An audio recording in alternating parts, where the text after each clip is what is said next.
Luis Arellano coordina, ¿sí? Que es el grupo de informática forense. Muchos de ustedes seguramente están inscritos ya, pero para seguir actualizándose con casos y estudios y información que les va a explicar luego. Bueno, tenemos una hora intensa relacionada con herramientas forenses informáticas de código abierto, cómo ganar un juicio con inteligencia, y esto apunta a dejar de lado un poquito las cosas comerciales y una investigación que ellos van a explicar bastante mejor que yo sobre cómo poder hacer y tomar pruebas que sirvan, por lo que se discutió hoy a la mañana, sin tanto de invertir en productos bastante caros, que ninguno de los dos va a decir que no son buenos, pero generalmente el bolsillo de seguridad pública o de seguridad informática no está tan denso como para invertir. Y las soluciones que van a explicar, la verdad, son más que interesantes. A mi derecha está el profesor ingeniero Luis Enrique Arellano González, es ingeniero en informática, es abogado, siempre lo claro, ¿no? Es licenciado en criminalística y es director del curso de informática forense de la Facultad Regional Avellaneda en la Universidad Tecnológica Nacional. La profesora ingeniera María Elena Darauge, siempre la pronuncio así, no sé por qué, ¿está bien? Darauge. Licenciada en informática y enfermería, ingeniería en informática, instructora CCNA, secretaria académica del curso de informática forense de la Universidad de la UTN. Bueno, lo dejo en sus manos. Luis, gracias. Gracias, Oscar. Muy amable, gracias por invitarnos. Un placer estar con ustedes y poder retomar algún tema. Veo muchas caras conocidas, algunos que no, que conozco recién hoy. A los que no conocemos, encantados, ya tienen el perfil, sale lo que pueden preguntar, lo que pueden hacer, lo que pueden consultar. Nosotros, quizás la única cosa que le podamos ofrecer realmente es la visión transdisciplinaria y la posibilidad de manejar cualquiera de los lenguajes que ustedes manejan, ya sea que sean abogados, informáticos o criminalistas, y esto facilita bastante la cosa. No tenemos demasiado tiempo, como siempre, el tiempo es tirano y hay que hacer las cosas de la mejor manera posible. Lo que nos reúne hoy, en particular, es el tema de la herramienta de software libre. Voy a tratar de sintetizarla. Recuerden que como yo soy fanático de las herramientas de software libre, es posible que mi visión sea tendenciosa. Esto no quiere decir que no sea lo más imparcial que yo puedo, como cualquier ser humano. Pero les digo lo siguiente, para sintetizar, y creo que con esto lo van a ver bastante sencillo y de entrada. Si ustedes tienen un muy buen procesador de textos, el más conocido es Word, así se llama, y tienen una persona que es un muy buen escritor, evidentemente que van a conseguir excelentes resultados. Borges no tenía Word y sin embargo escribía muy bien. Si ustedes capacitan a una persona para que utilice Word, van a tener a alguien que maneja muy bien Word. Eso no quiere decir que estén formando un escritor. ¿Qué estoy diciendo? La naturaleza de la investigación de la informática forense está dada primero por idoneidad, y esa idoneidad está relacionada con la capacitación de la persona que va a manejar esto. Segunda cuestión, cuando me refiero a herramientas de código abierto, para los del ambiente les estoy diciendo específicamente Linux, una distribución nacional que hemos desarrollado en UTN Avellaneda, adaptada al código procesal argentino, a lo que nosotros necesitamos. Porque cualquier herramienta comercial que ustedes obtengan que venga de algún país del norte va a estar adaptada a un mecanismo de trabajo que es totalmente distinto al nuestro. Ellos tienen un sistema que se llama Common Law, que es otra forma de manejar el derecho totalmente distinta a la nuestra. Y sus herramientas están hechas en base a ese tipo de estructura. Otro problema, que es diferencial absoluto entre uno y otro, es que muchas veces por desconocimiento, los abogados no atacan el punto que debería atacarse, que es este. Si yo analizo cierta prueba y le digo a usted que tiene 1513 archivos que he recuperado, tengo que ser capaz de explicar de qué manera obtuve esos 1500 y pico de archivos. Es decir, tengo que mostrar el algoritmo a través del cual yo lo pude hacer. Esto es un principio que no es de informática forense, sino es criminalística. Quiere decir que cualquier persona en cualquier parte del mundo con herramientas similares tiene que obtener idénticos resultados. Y que yo, intimado ante un tribunal a que explique cuál es el algoritmo que me permitió recuperar estos archivos y no otros, tengo que ser capaz de explicarlo. Si ustedes usan software libre, Esto forma parte de la programación, porque ustedes tienen los códigos fuentes, tanto del sistema operativo como de la aplicación que están usando. Para los que no entienden, piensen que esto se escribe en un código y después se ejecuta. Si yo tengo el código a la vista, puedo saber realmente qué está haciendo la herramienta. Si yo tengo una aplicación comercial, un enlatado, no puedo ver absolutamente nada y no tengo forma de defender qué algoritmo utilicé. Ustedes van a decir, esto es difícil de verlo en un juicio. ¿Por qué es difícil de verlo? Por desconocimiento de las partes que están participando en el momento. Porque no saben que tienen que pedir esto. Les doy un ejemplo. Si ustedes observan una autopsia, cuando ven la autopsia, todos y cada uno de los médicos que realizan la autopsia van en primera instancia a proceder a trabajar sobre el cráneo y luego sobre el abdomen. ¿Por qué lo hacen? ¿Por qué resguardan esas vísceras de esta forma?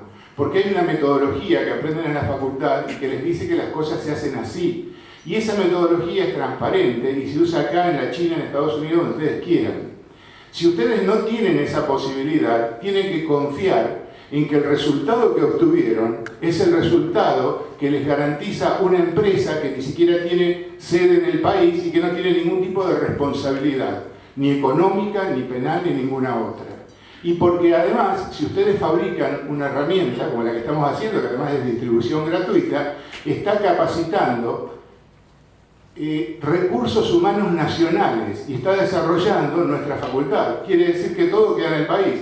Mientras que toda licencia que usted pague 18, 20 o 25 mil dólares va a salir del país y va a ir a otro país y no quedan recursos para nosotros.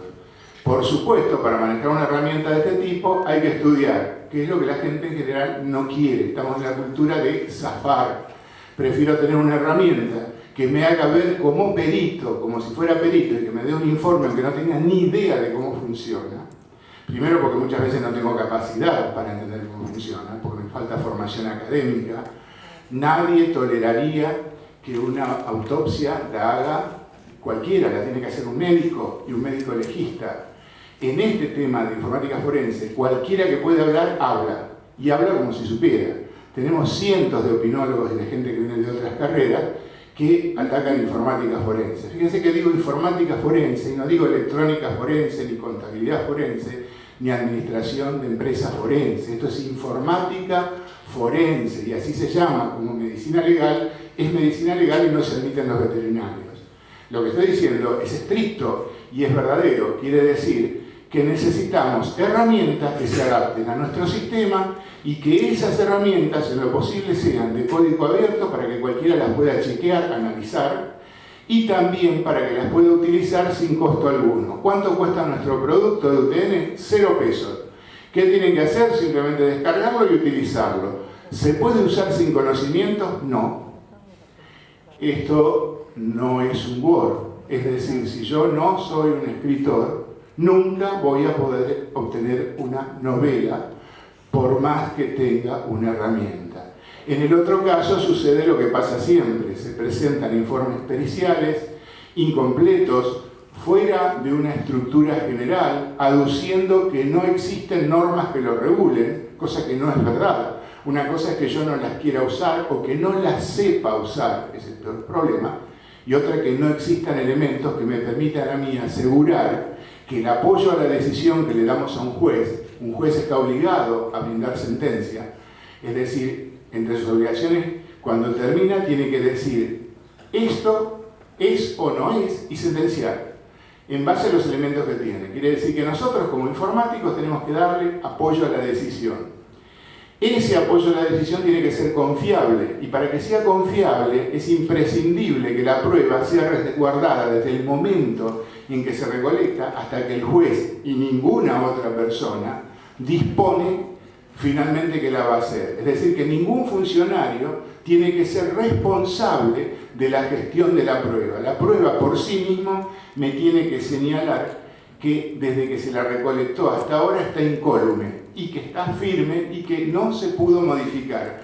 Y esto me tiene que llevar hasta el nivel de detalle, que yo pueda entrar, mirar el código y decir, sí, este algoritmo seleccionó de esta manera y por eso yo obtengo, recuerda la causa Jaime, una entidad, una fuerza de seguridad, y por el otro lado la UBA, y obtienen resultados totalmente disímiles. ¿Por qué? Y porque unos usan un enlatado y los otros están usando código que les permite revisar las cosas a fondo. ¿Está mal? No, no está mal ninguno de los dos, pero cada uno de ellos debería ser capaz de explicar los mecanismos a través de los cuales obtuvo los datos que obtuvo. Creo que hasta ahí se entendió. Cualquier cosa, no esperen, me pagan, me preguntan, hacen lo que quieren. Esto es interactivo. Estoy a disposición de ustedes durante la horita que nos dio Oscar para tratar lo que ustedes quieran. Fíjense acá. Tenemos de este lado herramientas comerciales y de ahí herramientas de código abierto. Por favor. Bueno, dentro de las herramientas comerciales, ¿qué tenemos que evaluar? Respecto del código fuente, una herramienta comercial es un enlatado, como decía recién Luis, es decir, que no podemos saber ni con qué lenguaje está programado, no sé cuánta gente hay aquí de informática, pero tenemos que saber en qué lenguaje está programado.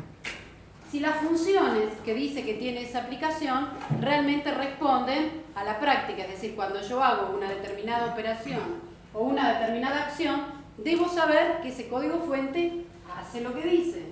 Mientras estoy en la herramienta comercial, el código fuente es secreto, es lógico. Cobro propiedad intelectual, tengo otra serie de derechos que realmente tengo que pagarlos como usuario. Por lo tanto, no me permite ver el contenido. ¿Querés venir acá? Bueno, me ven, me escuchan. Bueno, y a eso le llamamos nosotros oscurantismo. Le llamamos oscurantismo. ¿Por qué? Porque no podemos ver justamente el código secreto. El código es una caja oscura. No se conoce el algoritmo, es decir, no sabemos quién lo escribió, si el que lo escribió realmente entendía del tema y podía desarrollar la aplicación. Miramos herramienta de código abierto, comparamos ahora código fuente. El código fuente, por ser una herramienta de código abierto, está disponible. ¿Por qué? Porque depende de otro tipo de licenciamiento. Acá ya no es un particular, sino que es una licencia que me permite copiar, modificar, mirar su contenido y distribuirlo. Podemos ver entonces, si entendemos nuevamente, esto no entra por ósmosis. Cuando yo quiero saber de qué se trata algo, y tengo que estudiarlo. Y si no me alcanza con eso, y tendré que hacer la carrera. Y tendré que especializarme y tendré que aprender toda la vida. Dejar de estudiar y nunca. Dejar de capacitarnos tampoco.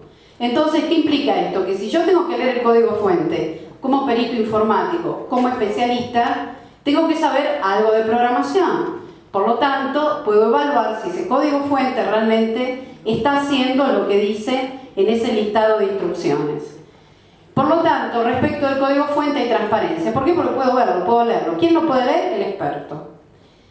Comprobación de que la herramienta hace lo que dice, y sí, efectivamente, es la única forma que yo tengo de visualizar qué hace esa herramienta y por lo tanto saber si la puedo utilizar o no para la acción que tenga que realizar. Para aquella acción que vamos a colocar después dentro del informe pericial como operaciones realizadas. Miren, este tema es crítico. Ustedes nunca pueden dejar, jamás pueden dejar la responsabilidad por la gestión de la prueba en una persona. No existe en el mundo la persona confiable. Eso, ustedes pueden encontrar un algoritmo que sea confiable. La persona confiable no. Es decir, que ustedes, para poder basar la prueba y que esa prueba sea creíble y confiable, debe estar respaldada por los algoritmos matemáticos que tienen atrás. Para aquellos que alguna vez vieron un poquito de firma digital, van a ver que detrás de firma digital hay una serie de algoritmos que hacen a los sistemas de cifrado de clave pública. Esos algoritmos son algoritmos matemáticos y son públicos. ¿Por qué son públicos? Porque la seguridad de estos algoritmos no está en el algoritmo secreto, sino está en la longitud de la clave. Temas para discutir en otro momento, si se viera. Pero sí tienen que tener claro que ese algoritmo a ustedes les permite, si entienden suficiente de matemática, ver qué es lo que ocurre cuando yo introduzco una clave. Por lo tanto, esa clave es independiente de quién la gestiona. La seguridad de la clave me la está dando el algoritmo. No podemos depender de que la confiabilidad de una prueba sea dada por una persona. Y cuando digo persona, lo digo en el sentido jurídico. Persona física, ¿sí?, o persona jurídica. Es tan confiable una persona como una empresa. Quiere decir que si mi seguridad depende de una empresa, está dependiendo de una persona, sea una persona única o múltiple, un directorio o lo que fuera, y ninguna persona es confiable. Por eso es que la única manera de hacer esto es que los algoritmos sean públicos. Problema que es insolucionable para los enlatados. Ustedes cuando instalan Windows, lo que ustedes quieran, ustedes van a ver incluso que los administradores no son administradores, son gestores de ventana, gente que sabe que para solucionar esto hace clic, clic, clic y lo soluciona. Pero la profundidad del código fuente no la conocen porque no lo tienen en mano. Cualquier aplicación que corre sobre estos sistemas es igual. Y en justicia, no importa lo que pueda hacer en otras áreas, necesitamos transparencia para que la prueba sea confiable. Y transparencia es visibilidad del código fuente, si no, no sirve. Si yo mañana vengo y les vendo a ustedes un sistema de firma digital, marca Arellano, y el algoritmo no se lo digo, ustedes tienen que confiar porque es secreto, porque lo digo yo, están haciendo un acto de fe, porque si ustedes no lo pueden evaluar, ¿cómo saben si lo que digo es cierto? Todo el que no quiere mostrar, oculta disimulando. Dice, no, esto es un secreto comercial. No, no es real. Lo cierto es que Linux funciona perfectamente. ¿Qué requiere? Capacitación, tiempo, esfuerzo, entenderlo. Sí, es verdad. Pero eso es lo que necesitamos para ser informáticos forenses. Bueno, respecto del soporte técnico, en el caso de las herramientas comerciales, hablamos que el soporte técnico es obligado y exclusivo ¿de quién? Del fabricante, del proveedor, del que esté desarrollando esa herramienta. Por lo tanto, dependemos de que nos venda un soporte técnico por una determinada cantidad de tiempo, no va a ser permanente, y probablemente si queremos extender ese plazo de soporte técnico, nos cobren un plus. O sea que permanentemente estaríamos dependiendo de ellos, en caso de que la herramienta no funcione, tener que pedirles que modifiquen el código. Normalmente no lo van a modificar porque eso implicaría realizar como si fuera una nueva matriz en una industria y tener que fabricar el producto enteramente de nuevo. En el caso de lo que es la herramienta de código abierto, ese soporte técnico va a estar mantenido por aquellos que colaboran de alguna manera en una comunidad donde es de software libre. Como había dicho antes, modificar, copiar y distribuir sin ningún tipo de problemas, sin ningún tipo de restricciones. ¿Hay soporte? Sí, hay soporte. Dentro de la herramienta informático forense, lo que es código abierto, hay mucho soporte técnico. Tengo que saber dónde buscar, tengo que saber a quién preguntar. Nuevamente, tengo que preguntarle a aquellos que son expertos. Conocimiento restringido y limitado y condicionado a la oferta de la empresa que desarrolla la aplicación.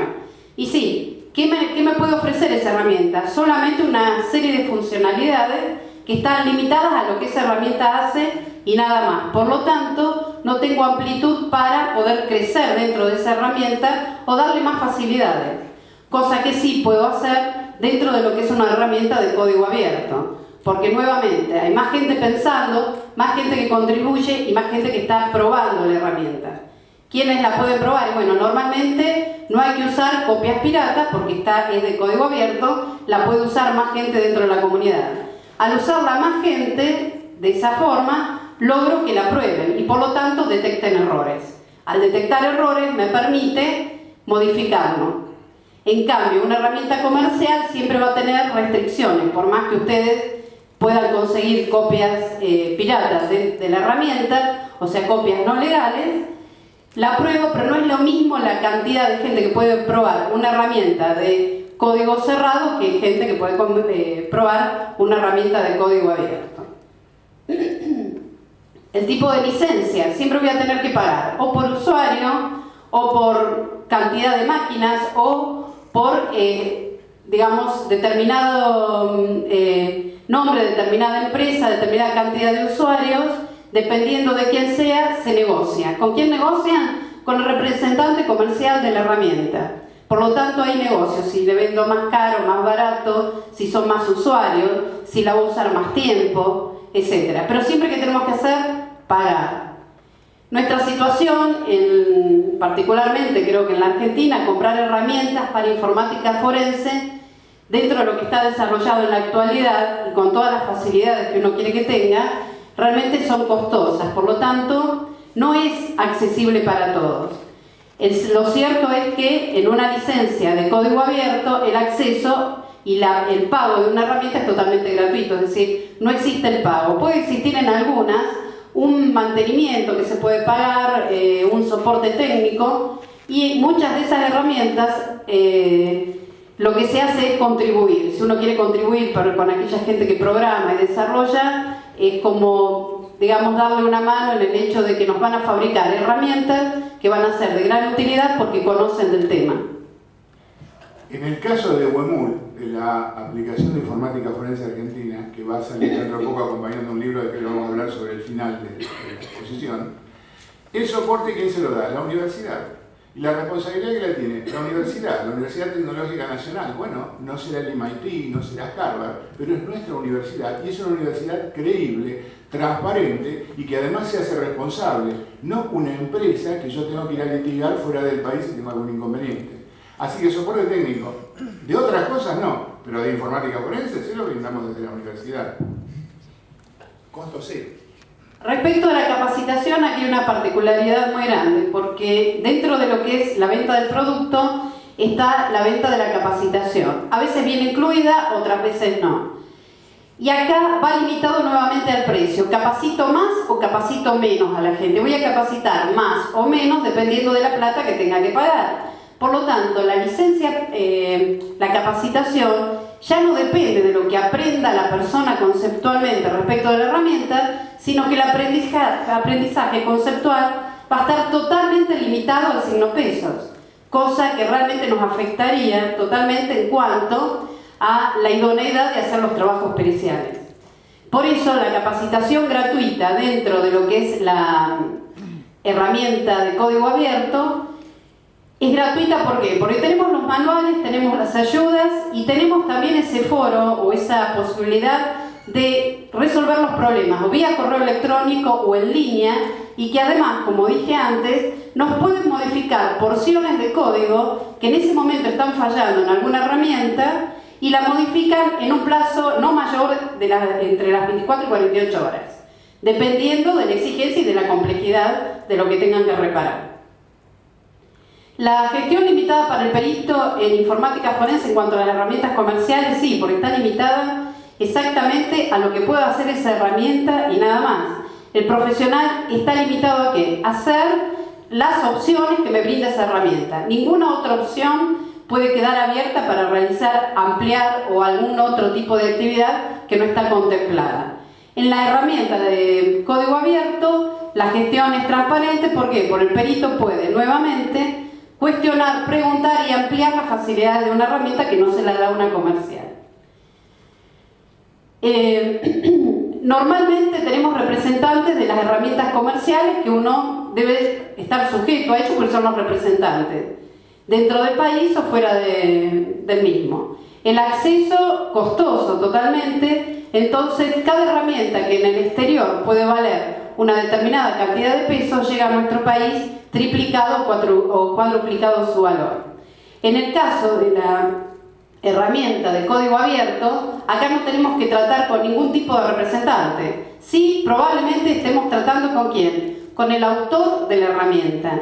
Y es el autor el que va a contestar acerca de los errores que puede tener esa herramienta y él mismo modificar el código. Es más, en muchos lugares les piden por favor que prueben las herramientas para mejorarla. Una actitud totalmente diferente de la que puede tener alguien con una herramienta de producto comercial. Nunca le dirían pruébenla para mejorarla, porque probarla para mejorarla implicaría generar nuevas versiones o generar la aplicación completamente nueva, y eso implica un costo de desarrollo, costo de mantenimiento y costo de capacitación. Ese te lo dejo. Punto final. Y creo que esto es uno de los temas más importantes. El país, la comunidad, no se puede dar el lujo de ceder la acción penal, sobre todo. Es cierto que informática forense no es solo penal, se aplica a civil, comercial, laboral, todo lo que ustedes quieran, pero no se puede dar el lujo de dejar el análisis del sistema probatorio en cualquiera de las áreas que ustedes tengan en manos de una empresa privada, porque eso es una función pública indelegable. Y lo que acá ustedes ven, esa frase sintetiza todo lo que podemos decir y que está arriba. En un caso, nuestro derecho está sometido a la empresa, porque la empresa decide la forma en que opera, la forma en que trabaja, cuáles son los códigos que va a utilizar, que por supuesto no son los de nuestro país. Para aquellos que son abogados saben muy bien que la prueba pericial se destruye siempre desde el punto de vista procesal. ¿Por qué? Porque los códigos procesales nuestros son diferentes de los de cualquier otro país del mundo. Incluso dentro de nuestro país, los códigos procesales de una jurisdicción son diferentes a los de otra jurisdicción. Por lo tanto, la única manera de que nuestras herramientas se adapten y cumplan con las necesidades procesales es que esos códigos estén sometidos, estén visibles, sean transparentes y sean utilizados en el desarrollo de la herramienta. Y en ese caso lo que tenemos es el programa sometido al derecho, no a la empresa. ¿Y el derecho quién es? El Poder Judicial. Quienes deberían ser los impulsores de este mecanismo, los que deberían exigir, es precisamente el usuario final. Y el usuario final es el Poder Judicial. Ustedes me pueden decir que en estos momentos todavía nuestro Poder Judicial, en gran medida, no está capacitado como para exigir en profundidad sobre estos temas. Pero también piensen que a principios del siglo pasado apareció una metodología que se llamaba dactiloscopía, que nadie conocía, en la que nadie confiaba y que actualmente constituye una fuente de prueba excelente de la criminalística. Se tardó 40 años en que se desarrolle. Informática forense apenas lleva 7 u 8 años en nuestro país, en el mundo más. Quiere decir que una cosa es lo que tenemos ahora y otra lo que viene a futuro. Y la otra cuestión es que sentado este precedente, lo que se hace es generar masa crítica. Si usted forma un usuario de una aplicación comercial, lo que forma es un usuario de una aplicación comercial, un usuario de un procesador de texto, por ejemplo. Si usted forma una persona que puede modificar el código, analizarlo y responder a sus necesidades, lo que está haciendo es formar el futuro y el avance de esa tecnología e independizarlo de empresa alguna. Claro, tiene un problema. Esto no da retorno.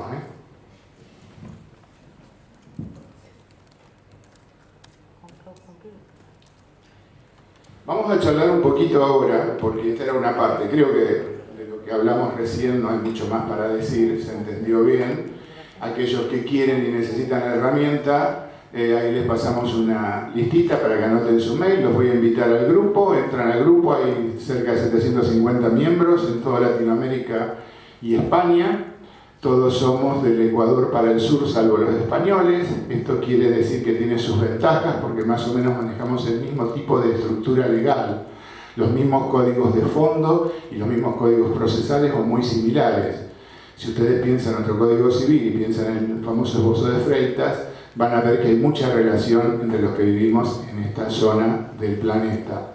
Así que pueden entrar, consultar, preguntar, bajar las herramientas, bajar fallos, bajar las presentaciones como esta. Mañana ya está ahí, también siempre Oscar se las pone a disposición de ustedes, pero las que damos en cualquier congreso, bajan la herramienta, la utilizan, nos consultan. Costo de esto cero. Y no es real que lo hagamos porque somos altruistas, sino simplemente porque esto capacita gente, genera nuevos recursos y hace, por ejemplo, que en algún momento nuestra universidad pueda disponer de un buen laboratorio de informática forense que todavía no lo tiene. Que no es problema que lo van a pagar ustedes, porque es una universidad estatal, sino que tenemos que justificar que esto se está utilizando y para qué se está utilizando. Así que pueden entrar, hacer lo que ustedes quieran y estamos a su disposición para lo que necesiten. Con esto voy a cortar la primera parte de la exposición, que tiene que ver con el código abierto, lo que ustedes tienen ahí en la programación, y vamos a empezar a charlar de otro tema. Siempre es más fácil estar del lado de la defensa que de la fiscalía. ¿Qué quiero decir? Hacer una pericia informática forense bien desde el principio hasta el fin es complejo. Requiere una serie de pasos. Esos pasos son estrictos. Cualquier paso de esto que deje de lado arruina la prueba. Es decir, que si no hice todo bien de punta a punta, seguramente esa prueba va a caer. Por problemas que científicos, criminalísticos, procesales, por todo lo que es metodología, por lo que es tecnología y lo que es técnica, por cualquier cosa se cae. Por eso es que es más fácil impugnar una pericia que hacer una pericia que soporte la impugnación. De ahí que muchas veces se suele criticar a determinadas fuerzas cuando hacen pericias sin darse cuenta que trabajan con los elementos que tienen y hacen lo que pueden. Y acá cuando hablamos de recursos en informática estamos hablando de recursos instrumentales, lo que llaman normalmente hardware, porque no podemos hablar en castellano, siempre tenemos que copiar las palabras, no el conocimiento, pero sí las palabras, aplicaciones, lo que normalmente llaman software, pero sobre todo recursos humanos. Capacitar a una persona en informática forense realmente requiere que usted tenga un graduado universitario en informática, ninguna otra cosa, sea ingeniero, licenciado, lo que fuere, que tenga una capacitación suficiente en criminalística para poder interactuar en el lugar del hecho, cualquiera sea el lugar del hecho, sea civil, comercial o penal. Y recuerden que acá tenemos lugares del hecho reales, esto es donde estamos nosotros, y lugares del hecho virtuales que complejizan mucho la cosa. Y además tiene que tener una buena formación en derecho, porque no está haciendo pericias para una empresa, está haciendo pericias y el juez la tiene que poner en el marco constitucional y de los códigos de fondo que nos rigen. Usted no puede hacer una pericia que viole la privacidad, no importa de dónde sea usted o cómo pertenezca, porque no va a resistir el ataque de quien esté del otro lado, sobre todo el ataque legal. Quiere decir que un perito no puede ser un improvisado que hoy o mañana, porque terminó de aprender algunas materias de informática, sale a hacer pericias. Esto trasciende esto y es necesario para todos, tanto para el que está en una fuerza como para el que está afuera y tiene que trabajar como perito de parte. Por lo menos esa es nuestra visión. Bien, acá vamos a jugar un poquito con María Elena para que ustedes vean qué cosas yo tengo que tener en cuenta. Yo me voy a poner al lado de la Fiscalía y María Elena al lado de la Defensa. Fíjense lo primero, primera cuestión que necesito para hacer esto, para yo hacer una pericia. Necesito personal idóneo que pueda hacer la recolección. Esto quiere decir que si una persona llega a un lugar y encuentra una máquina y quiere realmente resguardar esa información, tiene que abrir el gabinete, desconectar el disco de la conexión eléctrica, desconectarlo también de los datos, cerrar nuevamente el gabinete y otra vez franjarlo. Esto es lo que nosotros deberíamos exigir. Si por el contrario yo quiero llevar una copia, debo hacer una copia y un hash. Un hash, tampoco da para explicarlo, pero para los que no tienen idea les cuento, como si fuera una firma de un archivo. Es una rutina tal que aplicada sobre un archivo, si yo a posteriori me va a dar un numerito, un número, no importa, es un número. Si yo a posteriori modifico un bit de ese archivo y vuelvo a hacer la rutina, el número que genera difiere totalmente. ¿Qué me está asegurando esto? La integridad de este elemento. Esto sería lo que nosotros deberíamos recurrir como mínimo para que esta información esté resguardada. Esto es lo que yo necesitaría para que funcione. ¿Qué dirías? Bueno, en mi caso, el tema es que tengo que hacer la pericia rápidamente, soy el abogado y no sé a quién contactar. Voy a preguntarle a un amigo mío que tiene el primo, que creo que es informático, bueno, trabaja en algo así como es la computación. Sé que a la computadora la hace de trapo, así que le voy a preguntar, a ver si él me puede levantar esta información, porque, no sé, voy a ver qué puntos de pericia hago, porque esta persona tiene problemas, parece que le violaron el mail o algo por el estilo, pero le voy a preguntar a este tipo que la tiene clara.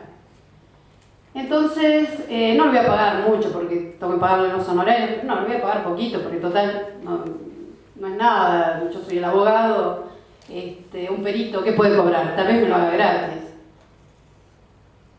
Entonces, ¿qué hace? Bueno, contacta a la persona esta, ahora sí, contacta al superinformático, amigo del primo, y efectúa la recolección. ¿Con qué título? Y bueno, con el título que le adjudicó el abogado o el amigo del abogado o el primo del abogado. Título, ninguno, pero sí tiene experiencia porque le hace de trapo a la computadora. Les aseguro que esto que está diciendo, y que parece un chiste, hace un tiempito, no importa dónde, pero sí en un talk, estaba en un lugar donde si usted analizaba los peritos que participaban, peritos en informática, con título en informática, que estuvieran participando en la sala, había dos. Uno era era uno de los peritos de la defensa, con título de grado en informática me refiero.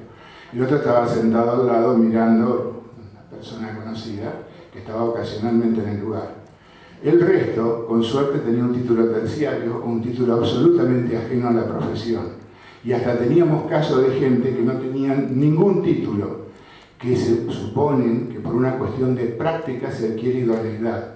Con lo cual entonces nosotros, evidentemente los mejores practicantes que tiene la morgue son aquellos que hacen la evisceración. Deberíamos darle a todos los evisceradores de la morgue, practicantes o no, el título de médico legista. Total, tienen muchísima práctica, ¿verdad?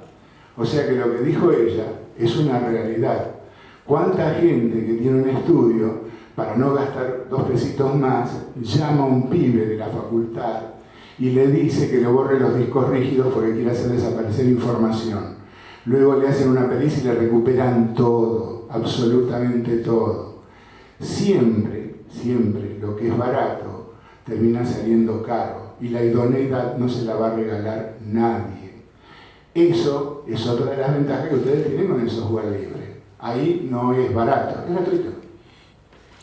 Un segundito, a eso quería agregar que no solo el tema es del informático, de la capacidad o la parte académica que tenga o nivel académico que tenga el informático, sino también del abogado, porque no cualquier abogado puede ingresar al tema de la informática forense desconociendo del tema. ¿Y qué hay que hacer? Nuevamente formarse. Y si a mí me interesa la parte de la abogacía relacionada con la informática forense, debo capacitarme en el tema o al menos contratar o hablar con el experto en el tema. ¿Para qué? Para no perder los juicios. Muy simplemente es eso, ¿no? No perder el juicio. Dale. Bien. Voy un poquito más rápido por una cuestión simple de tiempo, pero les cuento esto. Esto es metodología criminalística. ¿Qué quiero decir con esto? ¿Qué es criminalística? Es todo lo que va a dar apoyo a la investigación del lugar del hecho, real o virtual. Es decir, es balística, es documentología, es medicina legal, es todo lo que ustedes imaginen. Una de esas especialidades es la nuestra. ¿Pero qué quiere decir? Que acá hay una relación de género y especie.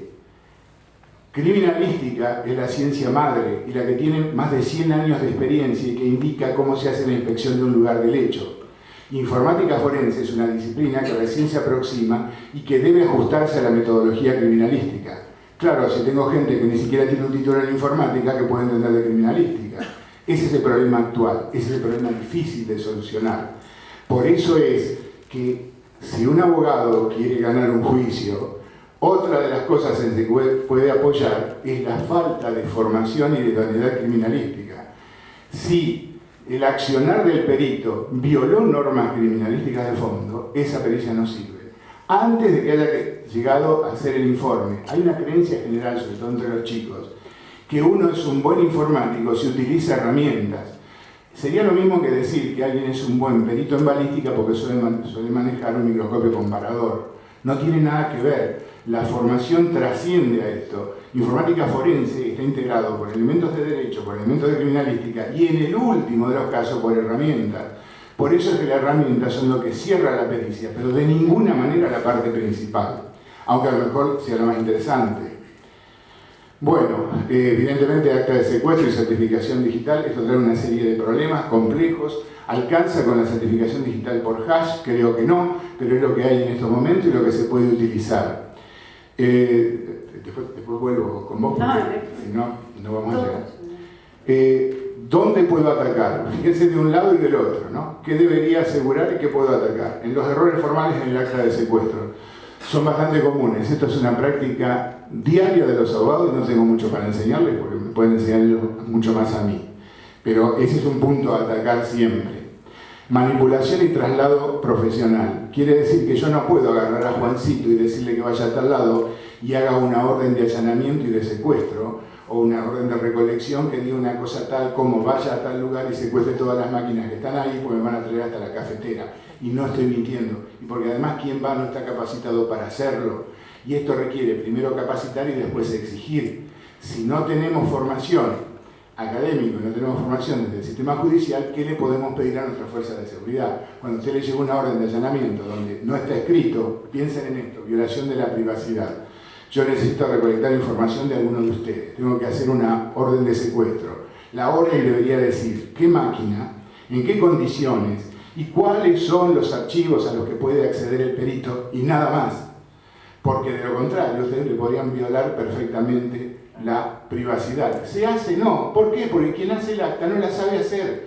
Y porque además, por una cuestión nuestra de argentinidad, de soberbios que somos, creemos que no solo sabemos todo, sino que sabemos más que está enfrente, aunque esté hablando de lo que esté hablando.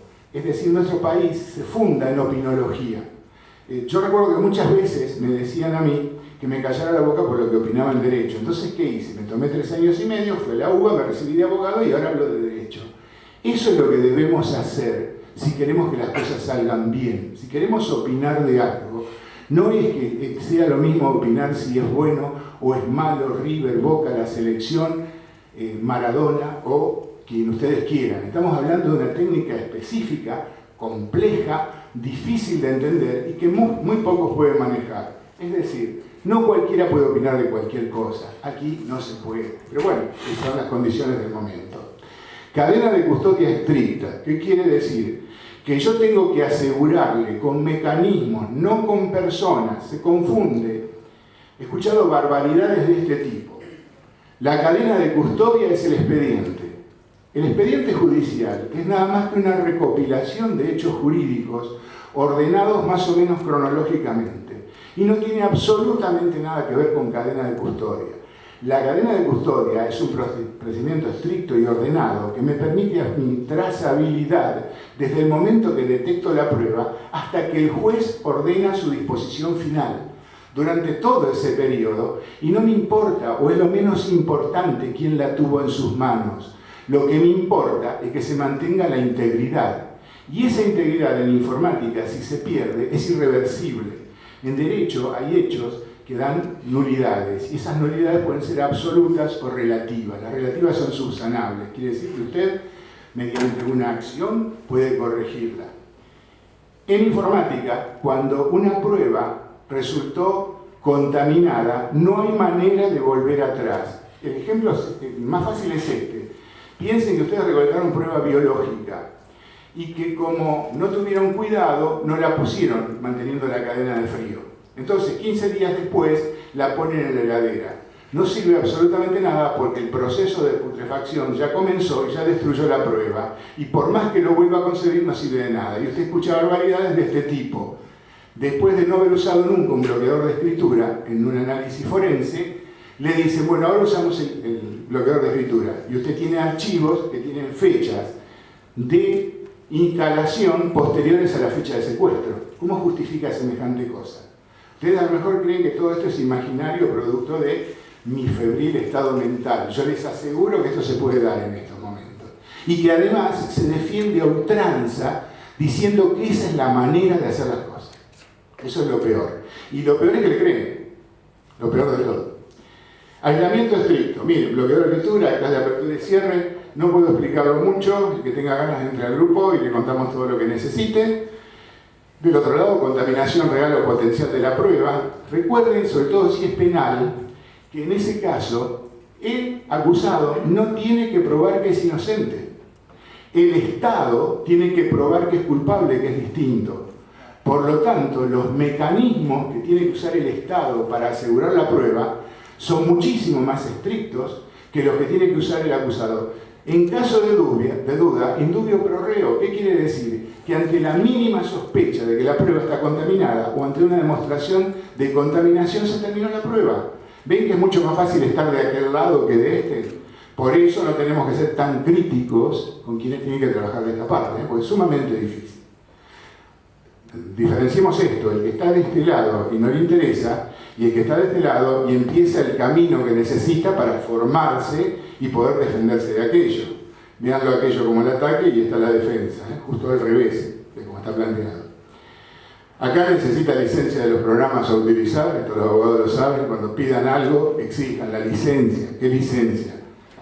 La del sistema operativo, la de la máquina, la de la aplicación, todas las licencias tienen que pedirlas. Y se les va a dar esta circunstancia, que una persona está siendo procesada por no tener licencia de un producto comercial extranjero y la persona que lo procesa está trabajando en una máquina que no tiene licencia.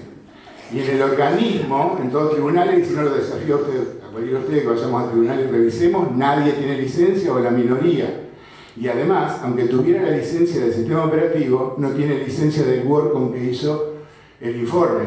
Y ni siquiera se toma en consideración. Pero este es el acusado y los otros son los acusadores. ¿De qué estamos hablando? ¿De qué estamos hablando? ¿Esto está pintado de otro país? No, es nuestra realidad. Funciona ante nuestros ojos y ojo que mañana cualquiera de ustedes puede ser el que esté sentado en el banquillo. Porque quien decide a quién acuso no es la justicia, ni siquiera la fuerza de seguridad. Es una empresa extranjera que pone un grupo que dice a fulanito lo acuso y a este no. Por ejemplo, fíjense qué puntería linda para la gente que busca licencia. Simplemente tienen que ir a la Casa Rosada, a los ministerios, a cualquiera de los órganos judiciales, a cualquiera de las comisarías y pidanle licencia. Ahí tienen miles de licencias. Lo que pasa es que no lo van a cobrar nunca eso, o le van a pagar en bonos. Entonces, ¿a quién voy? A aquel que le puedo cobrar. ¿Pero lo decide quién? ¿Un juez?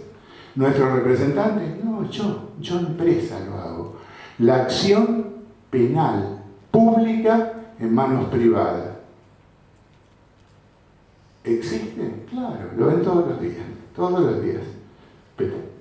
No, solamente quería aclararles el tema del uso del bloqueador de escritura, que también en una de esas audiencias escuchamos que justamente tenían que usar el bloqueador de escritura y ante la pregunta de la jueza le dijeron, bueno, depende, a veces lo podemos usar y a veces no. Demostrando claramente la falta de conocimiento conceptual de cómo se maneja una computadora, su sistema operativo, su software de base y su software de aplicaciones. Si yo tengo que ver algo en el disco rígido, sí o sí, tengo que acceder a él, por lo tanto, no me queda otra situación que utilizar un bloqueador de escritura. Y nunca la respuesta del perito podía haber sido depende. Se lo digo, miren, muy breve, me escuchan bien, ¿no? Muy breve. Eso llega a puntos que ustedes acá no lo podrían creer, pero que lo hemos vivido. Y que es el siguiente caso. Que alguien responda que se usa metodología informática forense para los casos importantes. ¿Les causa gracia? Bueno, yo lo he visto expresado con estas mismas palabras. Como si una persona pudiera determinar qué caso es importante y qué caso no es importante.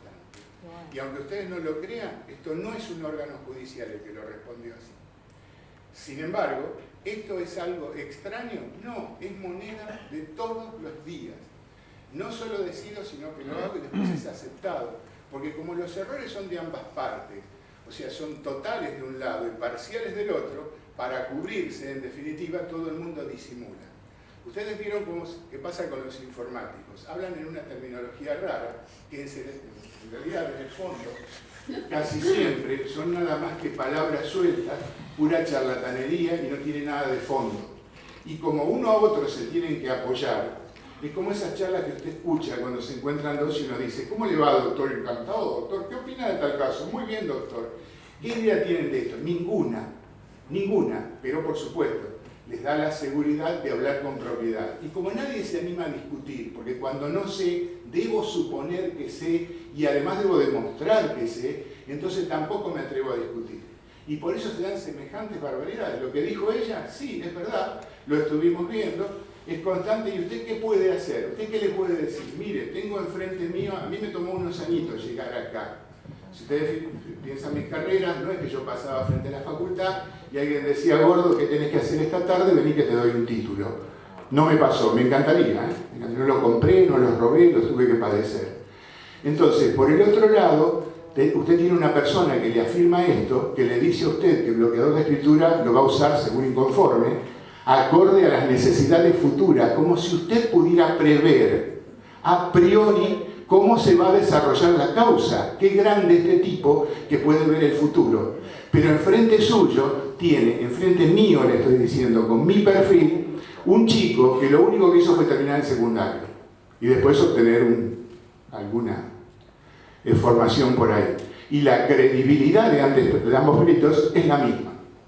¿Entienden la situación que estamos? Es tétrica.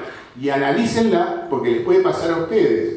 El día que le planten prueba, de algo, y ustedes no lo puedan demostrar, van a ver qué complejo que es esto, y cómo duele no poder mostrar las cosas que deberían ser transparentes en cualquier otra ciencia. Bueno, la parte práctica. Esto que tienen aquí, ni siquiera se los cuento, leanlo ustedes, lo bajan, lo leen. Si lo quieren, esa es una guía para los abogados. Cuando usted recibe una pericia del otro lado, empiece de arriba, punteando, y les aseguro, les hago una apuesta, me la contestan cuando quieren, comemos un asadito en casa, que no pasa del medio. Cuando llegó a la mitad, los hicieron pedazos, pedazos. De ahí a que los escuchen, porque el juez les dé bolilla, el abismo. Pero que no soportan esto, no tengan ninguna duda. Ahí tienen los mecanismos de impugnación. Es una receta, tómelo de arriba abajo y le va a funcionar. Y agréguele todo de su cuenta lo que se quiera.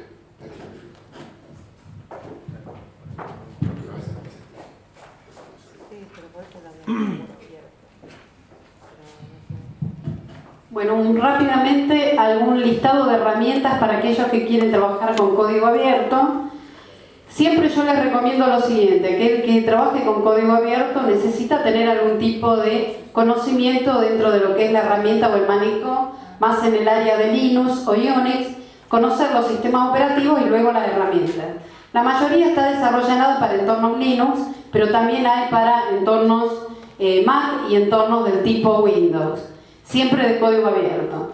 En ese lugar donde aparece ahí hay un conjunto de herramientas para Windows y para Linux y para Unix. ¿Por qué nombro a Brian Carrier? Brian Carrier es uno de los expertos en informática forense, doctorado en computación, que ya lleva más de 20 años trabajando en el tema y ha escrito varios libros, entre ellos análisis del sistema de archivos, de cualquier sistema de archivos a nivel forense. En ese lugar, en ese sitio puede encontrar mucha información y trabaja para distintos tipos de organizaciones desarrollando aplicaciones. ¿Cuáles son las dos que yo recomiendo para trabajar para un perito en informática forense? Dos de ellas. Empiezo por la de abajo. Sleukit, que es una herramienta que tiene un conjunto de comandos y nuevamente, si yo conozco el sistema operativo y manejo los comandos del sistema operativo, puedo hacer excelentes pericias o recolección de datos. ¿Por qué? Porque estoy manejando exactamente el comando, la orden que efectúa la acción que quiero. ¿Qué hacen las herramientas comerciales y de informática forense de código abierto? Simplemente le dan al usuario una interfaz gráfica o una serie de síntesis de lo que hace la herramienta semejante a lo que hace un comando del sistema operativo. Pero para eso, ¿qué se requiere? Y hay que estudiar, y hay que estar horas sillas delante de la herramienta, y hay que analizar, hay que investigar, y hay que comparar. Lo podemos hacer, aquel que quiera ser un profesional en el sentido de la informática forense, tiene que aspirar a eso. Y si no, bueno, estaremos siempre en el término medio. Sleukit entonces es un conjunto de herramientas que trabajan sobre sistemas de archivos, recuperación de datos, etc., con una interfaz gráfica que es Autopsy. Las dos se bajan del mismo sitio, ambas herramientas están desarrolladas por Brian Carrier. En su momento yo tuve problemas para instalar hace unos años Autopsy, por ejemplo, en un emulador. Le escribí un mail a Brian Carrier, él mismo me lo contestó y me lo solucionó directamente a la vuelta de correo. Por lo menos, el problema era sencillo, pero igualmente hay un foro, hay lugar donde uno puede presentar las dudas. Las imágenes que ustedes tienen aquí para efectuar pruebas, aquellos que quieran meterse un poquito más en la práctica de herramientas de informática forense, tienen esos dos sitios de donde pueden descargar imágenes de distintos sistemas de archivos, incluso hasta de celulares, para hacer pruebas con las herramientas. Bueno, ahora esta sería el cierre de la presentación y voy a pasar aquí a mostrarles. Mientras ella va ejecutándolo, les cuento. Lo que aparecía ahí era el manual 2 de informática forense, va a estar en la calle y ahí va la copia de... no sé si se ve ahí, sí. Y ahí también va agregada la copia de WEMUL y el sistema automático instalado. ¿Necesitan comprar el libro? No, lo bajan directamente del grupo y ya está. Pero sepan que hemos desarrollado el manual 2, en el cual entra toda la parte de Mac, por supuesto cadena de custodia, que es un tema crítico, y también lo que tiene que ver con celulares y computación móvil y vestible de todo tipo. Eso se complementa al manual 1. aunque ustedes escuchen por ahí que no hay ningún tipo de manual ni nadie que haya escrito. A lo mejor está todo mal escrito, modifíquenlo, corríjanlo, pero que hay cosas escritas y en castellano tengan la seguridad de que es así. Bueno, ahora simplemente les muestro una herramienta que es Autopsy, que está desarrollada por Brian Carrier, y le voy a poner play porque es un video. Epa, ahí está, play, y es la interfaz gráfica de las herramientas de SleuKit. Esta herramienta tiene costo cero, la pueden bajar de internet y la pueden instalar. Ahí está creando, por ejemplo, un caso. Vamos a poner el caso de Sekio, la fecha de hoy. La descripción del caso, esto lo puede usar realmente cualquier persona que conozca un poco de lo que es la informática forense y tenga ganas de leer, él ayuda. Se creó el caso, se agrega la computadora que va a estar relacionada con ese caso, lo mismo que haría una herramienta comercial. Esto está emulado sobre Cygwin, un emulador bajo el entorno Windows, pero obviamente funciona perfectamente bien y está diseñada para Linux o para Unix. Acá abajo donde dice pad de las bases de datos de hash, eso se controlaría si uno lo carga con la biblioteca de software donde están todas las licencias aprobadas de programas que funcionan correctamente. En este paso se agrega una imagen, en este caso es una imagen del tipo NTFS, se agrega como partición y se puede crear un enlace simbólico a ese lugar donde va a estar almacenado el dato. Se creó la imagen en un tipo DD, o sea que puedo usar el comando DD para crear la imagen. Ahí calculo el hash. Puedo verificar después de hacer la importación el hash, que es una partición C con sistema de archivos NTFS. Generó el hash, esa cadena de caracteres, en este caso es un MD5, pero se pueden usar otros. Una vez que está cargada, aparece esta nueva interfaz donde me permite analizar la imagen y crear, por ejemplo, cadenas de caracteres para extraer. Si yo busco algún tipo de porción de carácter en particular, me permite generar ya un índice de esos caracteres. Lo extraigo y lo va a agregar posteriormente a la herramienta. Fíjense que ahí extrayendo una serie de caracteres del tipo Unicode. También puedo hacer otros, acá lo corro un poquito aquí. Va a tomar, por ejemplo, de otro tipo de caracteres y generar también una base de datos. Una vez que está generado, puede extraer también de los espacios no asignados, es decir, los espacios que no están ubicados o que contienen archivos. El unalloc es el espacio no asignado. Nuevamente voy a los detalles de la imagen y finalmente me agregó todos los tipos de extensiones relacionadas con todos los archivos que yo puedo buscar caracteres. Ahora pasamos a la otra interfaz y vemos del sistema de archivo de qué se trata. Es un NTFS, el nombre es NTFS-D y todas las características del sistema de archivos. Cerramos esta interfaz. Fíjense que es muy sencillo el manejo. Por supuesto hay que entender un poco del tema. Ahora voy a crear una línea de tiempo de los archivos. Se crea la línea de tiempo. Va a buscar que sea del tipo NTFS. Lo guardo, por ejemplo, en un archivo que se llame cuerpo, donde guarda toda la información. Lo ejecuta y se guarda dentro de esa salida que dice Output Body. Una vez que está listo, selecciona el archivo. Acá le puse que no tenga ninguna fecha, que lo muestre en forma tabulada y que genere el MD5. Entonces ya tenemos generada la lista con la línea de tiempo de los archivos. Una vez que está terminado, acá puedo ver los tiempos de acceso, modificación y creación de los distintos archivos que componen la imagen. Sencillo. Y ahora puedo ver la línea de tiempo, que en este caso se guardó como en un archivo timeline.txt o línea de tiempo.txt, que es la misma que vimos recién. Una vez que se finaliza esto, pasamos ahora, va a pasar a la interfaz principal y ahora sí vamos a ver análisis de lo que es el sistema de archivos. Fíjense todas las opciones que tienen arriba. Puedo analizar el sistema de archivos, buscar palabras clave, ver tipo de archivo, ver detalles de la imagen, ver metadatos y ver Data Unit. ¿Qué es Data Unit? Simplemente los fragmentos. Metadatos, cualquier información que hace a la firma o al encabezado de ese archivo. En este caso puedo hacer búsquedas hasta de los espacios no asignados o ver también todos los archivos que fueron borrados. Va a listarlo en una tabla, muy sencillo, y puedo buscar todos los que están borrados en un color, lo muestra en color rojo, por ejemplo. Puedo expandir los directorios y puedo ver el contenido. Por ejemplo, ahora va a ir avanzando y vamos a buscar un archivo donde pueda ver su contenido. Por ejemplo, ahí va a aparecer el multidat 2.ads. ADS son una serie de cadenas de caracteres que normalmente tiene Windows, que usa el sistema operativo Windows del fabricante para guardar algún tipo de información propia del fabricante. Son data stream, o sea, cadena de caracteres. ¿Qué puedo guardar ahí si yo quiero hacer algún tipo de daño? Y bueno, puedo guardar un ejecutable y permitir que ese ejecutable, controlado de forma remota, se ejecute en la máquina destino o en la máquina víctima. Ahí puedo ver la información en formato ASCII o en formato NTFS y fíjense qué rápido genera un reporte. Copio y pego el reporte o el informe dentro de un procesador de texto.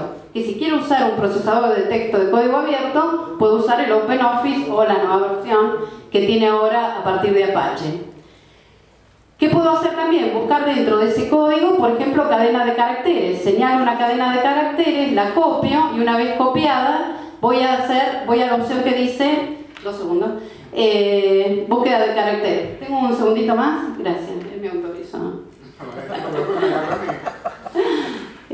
Busco cadena de caracteres y esa cadena de caracteres, por ejemplo, aparece en un determinado clúster, o sea, conjunto de sectores que pertenecen a un mismo archivo. Lo puedo ver en formato en hexadecimal o lo puedo ver en formato ASCII. Puedo ver la cabecera del archivo, analizar los datos y ver si ese tipo de cadena se repite en otro tipo de fragmentos. Fíjense que ahí aparece el informe de la parte en ASCII y puedo encontrar los metadatos del archivo. Cuando busca metadatos, le va a decir cuál es la entrada dentro de la tabla de asignación de archivos. En este caso, al ser Windows, es la Master File Table, o sea, la tabla maestra de archivos. La entrada, fíjense que ahí aparece con 3 campos. Puedo hacer una búsqueda ahora, por ejemplo, de los tipos de unidades de datos o de metadatos. Lo puedo buscar directamente desde la interfaz donde estoy parada sobre la parte principal o hacerlo directamente desde la columna izquierda. Por ejemplo, buscar la entrada a la tabla y ver todo el contenido sobre la derecha de que tiene ese conjunto de datos que estamos buscando en esa entrada. Y nuevamente usarlo esto para hacer un informe. Como ven ustedes, abajo de todo les permite ver cuáles son los atributos y en qué o en cuáles sectores se encuentra esa información. Recordemos que la información puede estar grabada en distintos sectores o fragmentos o clúster del sistema de archivos y cada uno está enlazado hasta que me digan el último fin de archivo o end of file. En este caso genero también un informe de la tabla, de la entrada a esa tabla y todos los datos. Si busco palabras clave, en este caso era muy sencillo, pero busco palabras clave relacionadas con el punto de pericia que me hayan solicitado, me facilita muchísimo la tarea para encontrar aquellas cosas que me pidió el abogado dentro del punto de pericia. Que me pidió el abogado, no las que yo quise imaginar como investigador o sentirme Sherlock Holmes para encontrar alguna otra información que no figura en el punto de pericia. Si algo aparece dentro del punto de pericia que no fue solicitado, esa es una parte para que también se impugne la prueba, porque el informe pericial debe restringirse exclusivamente a lo que dice el informe, a lo que dice el punto de pericia. Cualquier otro dato que dé el perito porque lo vio y le pareció extraño, no corresponde que lo haga, solo a pedido. Es un testigo experto. Bueno, acá simplemente fíjense que va a buscar los metadatos, le muestra la información de los metadatos, ya está por terminar el video. Los metadatos le da la información y lo puedo buscar por la entrada o directamente en la lista de asignación de archivos. Acá les muestra los espacios ocupados, los espacios libres, señalo uno de ellos y me fijo a cuál corresponde. Fíjense que en todos está generando que el hash, en todos les demuestra el hash, o en MD5 o en SHA-1. ¿Corto? Bueno, listo. Después me pega mierda. No, sentí la presión vos tenés. Bueno, acá por ejemplo vamos a buscar en un clúster, a lo mejor este clúster no tiene información o tiene información. Si tiene información puedo decirle cuál es el rango de clúster que yo quiero analizar. Por ejemplo, que vaya del 4079 y que me cuente a partir de ahí 6 clústeres. A ver si en ese conjunto de clúster tengo algún dato. Obviamente que va a aparecer información y yo tengo que saber, acorde al punto de pericia, qué es lo que estoy buscando. En este caso, solo cadenas de caracteres ASCII que a lo mejor no tengan demasiado sentido. Sí lo pueden llegar a tener si el punto de pericia me dice que tengo que buscar. Nuevamente, cadena de caracteres de la misma, del conjunto de ¿qué? De 6 u 8 clústeres que he buscado en este momento y con la opción para ver todos los metadatos del mismo archivo. ¿Qué me dice importante de esto? Que el archivo fue borrado, que lo puedo recuperar. Hay una herramienta ahí que dice export, lo puedo recuperar a la información borrada. Lo va a grabar en un archivo y después lo puedo visualizar con un visor de hexadecimal.